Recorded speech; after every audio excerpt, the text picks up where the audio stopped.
Est-ce que ça marche, la médiation? C'est-à-dire, les médiations Et qu'on oui. conduit... Et oui. Alors ça veut dire quoi, ça marche? Ça veut dire que tout le monde Alors, se ça serre la marche. main et se tombe dans les bras à la fin? Et Ou alors ben, qu'on peut au contraire se dire, ben, on s'entend pas. Ça mais- marche pour plein de raisons. Ça marche d'abord parce qu'il faut savoir que 80% des dossiers qui partent en médiation aboutissent à un accord.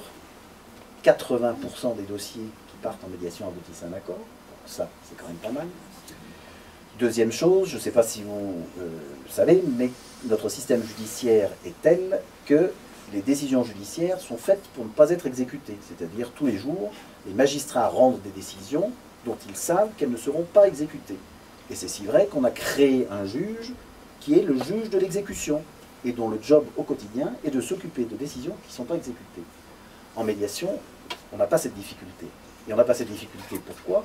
Parce que quand on va bosser tous les deux avec nos avocats dans le cadre d'un processus de médiation pour construire une solution qui va satisfaire et tes besoins et mes besoins, ça ne nous viendra pas à l'idée, ni toi ni moi, après, de mettre en l'air ce que l'on aura construit pendant 4 heures. Donc ça marche aussi parce que c'est exécuté. Ça marche Donc, aussi. c'est pas une force exécutoire particulière pour un acte de médiation. C'est quoi? C'est une convention qui en Alors, sort à l'issue d'une médiation? À l'issue d'une médiation, tu peux ne rien avoir du tout. Il peut y avoir un accord verbal qui n'est pas matérialisé. Par sécurité, on a toujours tendance, nous médiateurs, à conseiller la rédaction d'un écrit.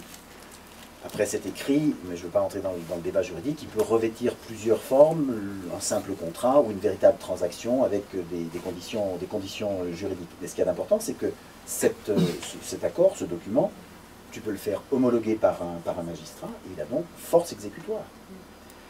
Mais, et c'est là où j'en reviens à l'intérêt de la médiation, moi, depuis 2003 que je fais de la médiation, je n'ai jamais fait homologuer un accord de médiation. Parce que personne ne me l'a jamais demandé, parce que les gens savent qu'ils ont construit quelque chose, qu'ils sont heureux de ce qu'ils ont construit et qu'ils vont l'exécuter. Et c'est aussi l'un des avantages quand tu me dis ça marche ou ça marche pas, ça marche et ça rend heureux. C'est-à-dire que les gens sortent de là heureux.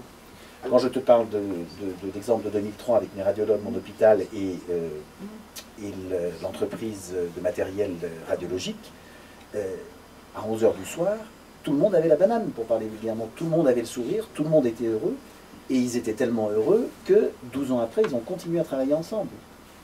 Donc c'est aussi, me semble-t-il, un élément extrêmement important du caractère positif de la médiation, parce que le fait d'avoir construit quelque chose qui est de nature à satisfaire les besoins de l'un et les besoins de l'autre, fait que les gens sont heureux et peuvent continuer à travailler après ensemble.